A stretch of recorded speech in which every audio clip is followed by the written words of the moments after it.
Good evening, everyone. Thanks a lot for staying with us here on News 18's YouTube.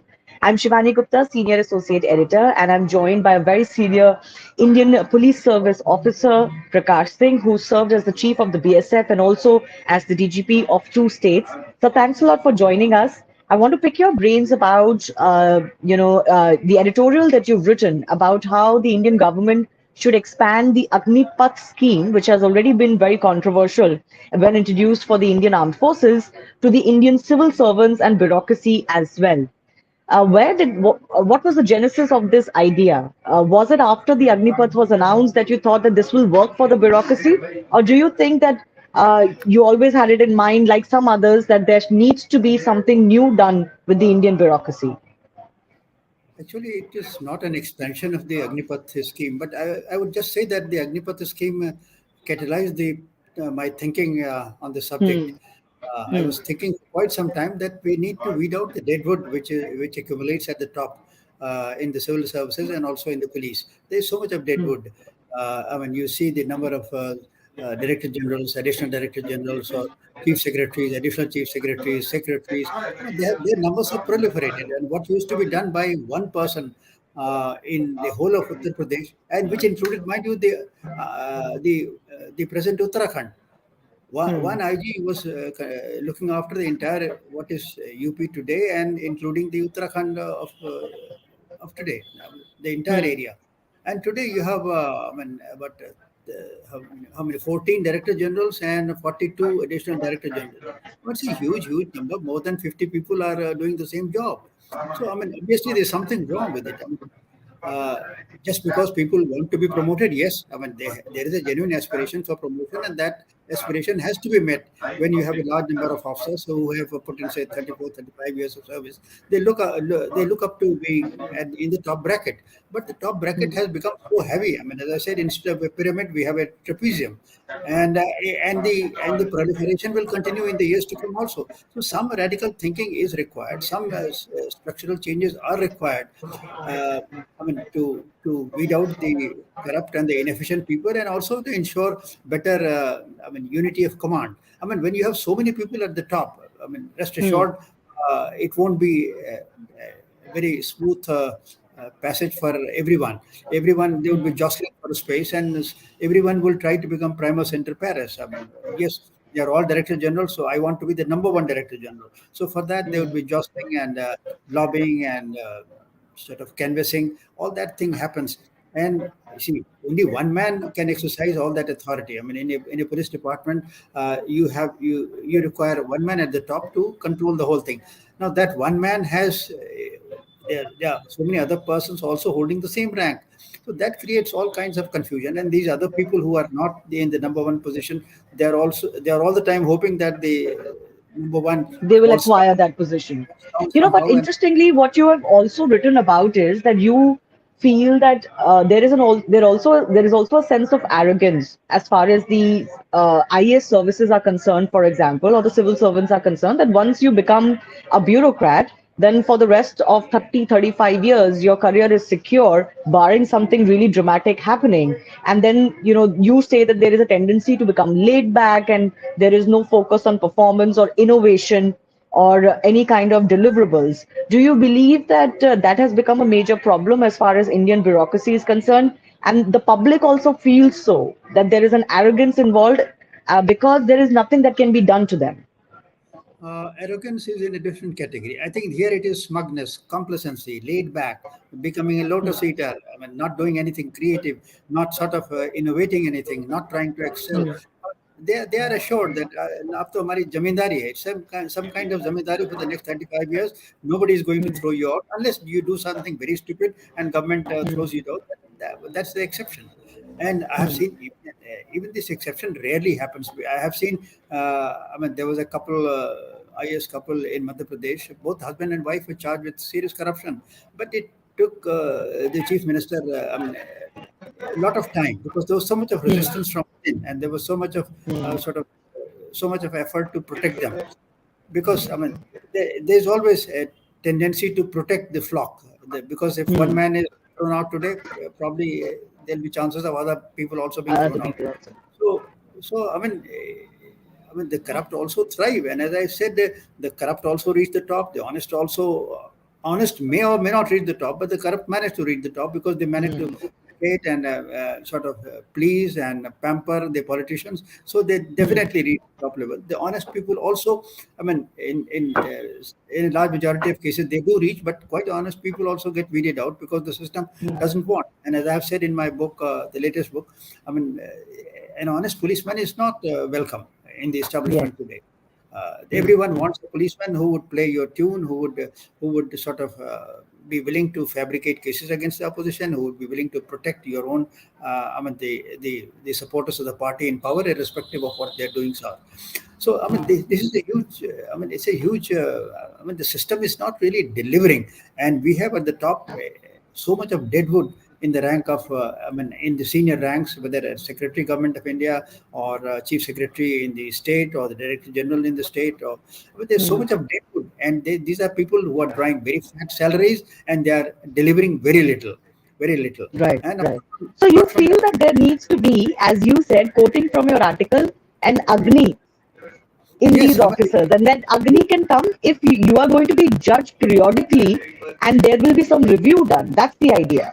you see, once they know that their performance is going to be reviewed and their continuance in service would depend upon their performance, their capacity to deliver, their capacity to innovate, their capacity to excel, their capacity to show that yes, I'm one up.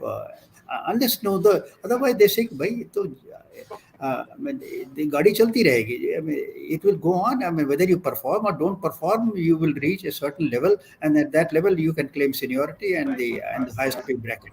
I mean, this is assured under the present system. As I have said, I mean, not not to be not with any not to offend anyone, but horses and donkeys both reach the top. And I mean, yes, horses will also get promoted, donkeys also get promoted. They definitely claim promotion. No, these people, they have to be weeded out. They have to be weeded Yeah. out So in your the. idea is that there needs to be deadwood, which is the proliferation of the bureaucracy that needs to be curbed as well. And then, of course, on the merit based and on performance based, there needs to be a review also. So what you've suggested is that there should be a review at three stages: once after 15 years of service, then after 25, and then finally after 30 years of service. Could you explain to me what you have envisaged of how these reviews should work and what should be Because done after every review? see, by 15 years, every IS officer would have done districts. Every IPS officer would have done, I mean, superintendent, has been a superintendent of police or commissioner of police or deputy commissioner of police. I mean, by 15 years, you know the caliber of a person. And he has had enough of an opportunity to prove his worth, to prove his talent, and to prove whether he's fit to continue in service or not. I mean, 15 years is good enough time. You have by that time you are in a position to evaluate, do the first evaluation. That is when the first evaluation should be done. And 25 years, then you are eligible to. I mean, after 25, then you are eligible to move in the top bracket. So, I mean, that is the next stage when the evaluation should be done. And 30 is when you are going to reach the apex, that absolutely the top. I mean, at the command level, you will get. So these are the three levels I have suggested. I mean, but if the government has other ideas, we can. I mean, this can be. Evolve. I mean, modified. 15, 25, 30. It can be 27 and 30. I mean, it can be modified. That's not a problem. But the principle is And they that should be principle and they is should be that given gold, silver, copper rankings, bronze rankings, and then that should decide how further you go in your career. yes, copper handshake at the first stage, silver at the next day, and golden handshake at the third stage. I mean, this is how the weeding should be done. Uh, I mean, as I have said, that these officers, they should be able to demonstrate that yes, they have fire in the belly. Agni in their system to deliver, to move forward, to innovate, to create, to serve the people. That Agni has to be there, and not that भाई अब तो IAS थे इसलिए हम यहाँ पहुँच गए. I mean, that this smugness and this complacency has to go. The only danger and the greatest danger to the scheme and the opposition to the scheme stems from the fact that the politicians may use it to To weed out influence. those who are good otherwise, but are politically inconvenient, so weed them out. This is the greatest danger to this scheme. If we can ensure that politicians will not be able to weed them out, then I think this scheme is absolutely excellent. And we can devise a mechanism. As I have said, you draw up a list of 50 people. I mean, retired judges, retired civil servants, retired police officers. I mean, I have not mentioned, but include retired army officers also, and a panel of 50 people. Now, if say tomorrow Madhya Pradesh officers are going to be evaluated, you take a team of officers who are not from Madhya Pradesh, but say one from Tamil Nadu, one from Karnataka, one from Maharashtra, one from say Punjab, like that. You take members like that, and these people should do the evaluation of the officers at that level.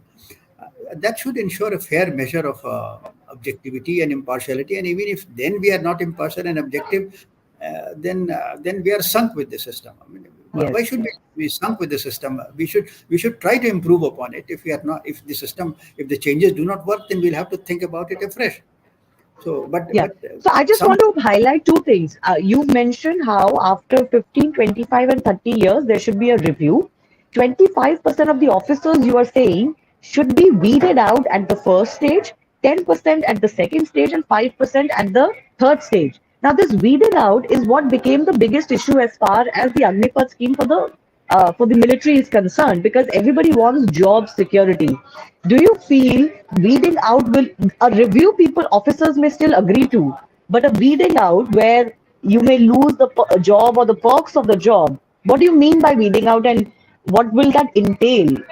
That will entail cutting out the flab, as you say, and that could be the biggest resistance point, isn't it?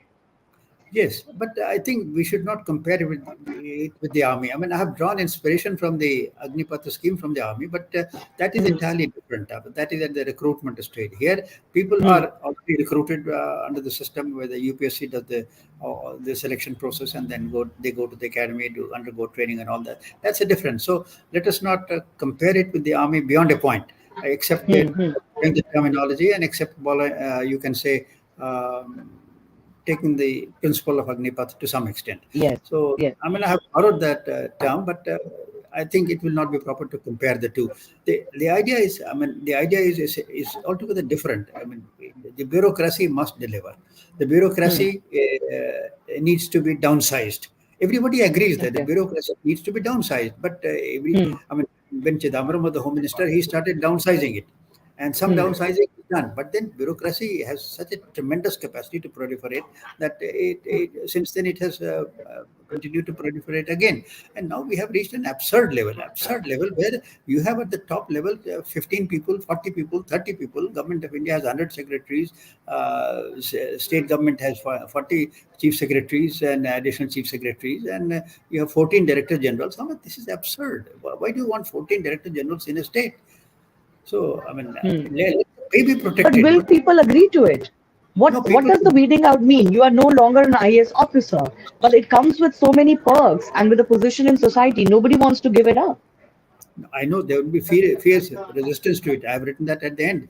But something has to be done. Something has to be done. Once you have done 15 years and you have accumulated some crores, which these 15 years people would have done, then you can easily go.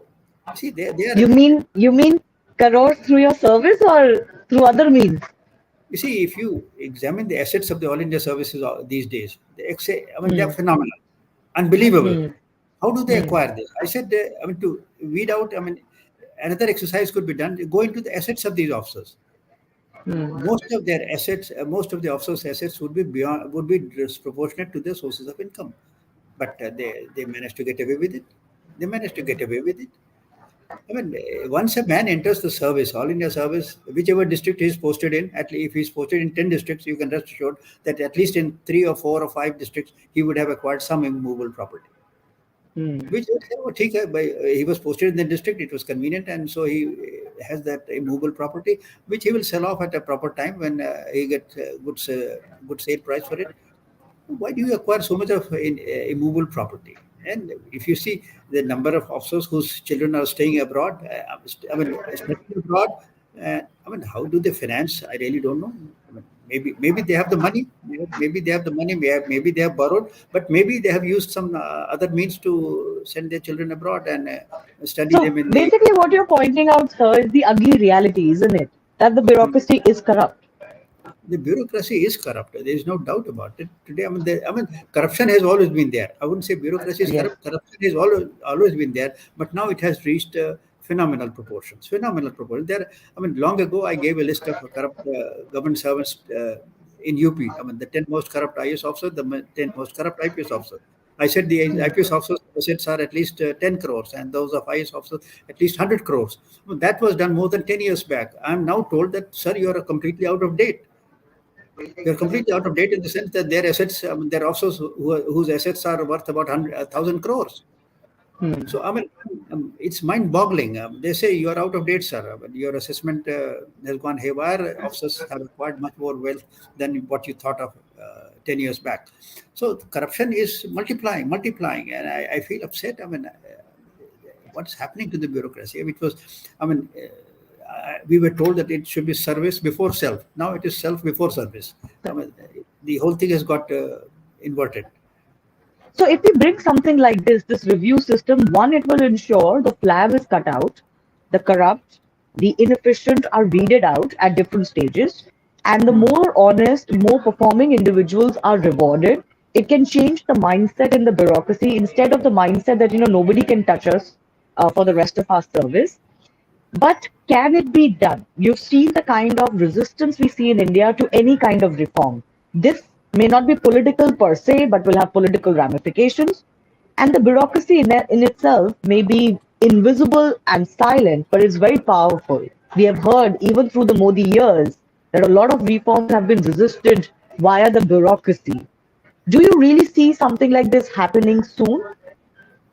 It may or may not happen, but it has triggered the thinking on the subject that yes, something needs to be done to weed out uh, and downsize the bureaucracy. That process would get acceleration with the idea which I have floated. Now, how that will ultimately take shape, looking at the resistance from within, that remains to be seen. But I'm sure people would start thinking on those lines, and they would evolve some mechanism which will take us forward and lead to downsizing of the bureaucracy and maybe reducing the levels of corruption. All right. Finally, sir, let me ask you, since you've written this, what has been the response? Have people Well, welcomed this idea or opposed it? look, for the first time, I keep on writing almost every month. I write an article, but this article has evoked much larger response than all any other article which I have written in the past. And I have got response from people whom I do not know. They managed to find out my numbers and they complimented me, thanked me that, sir, we are struck by your ability to think out of the box. They are senior journalists, they are distinguished citizens, they are lawyers, they are police officers, IS officers. I have got responses from different categories of people, and all of them have welcomed the idea. But I'm sure the number of people who would have who dislike my idea would be as much, if not more, because Well, it would hurt the vested interest of a very large number of people. absolutely. But I guess the fact that you're saying that you write every month, but this is the one that has evoked the most response, and people are trying to get in touch with you, and we are talking about it and discussing about it, shows that there is a great hunger for such for a reform like this in the Indian public and possibly even the services mind. That we want these reforms because we've heard from our parents' generation people cribbing about how you just have to either grease palms or beg in front of the bureaucracy, in front of your local officers and police officers. We know the corruption and the inefficiency that are set in. So maybe that's why it has triggered such a response to your article because people want something like this. Yes, they want something to be done in that direction, and they think here is a suggestion. So my Yeah. suggestion may or may not be accepted, but it has Hmm. triggered a process. And I'm sure something good will come out of it. Well, congratulations to you for putting this forward and triggering this debate. Thanks a lot, sir, for speaking to us. Let's wait and see if this reaches the right quarters and some beginning is made. Thank you so much for speaking to us. Thank you, Shivani. Thank you.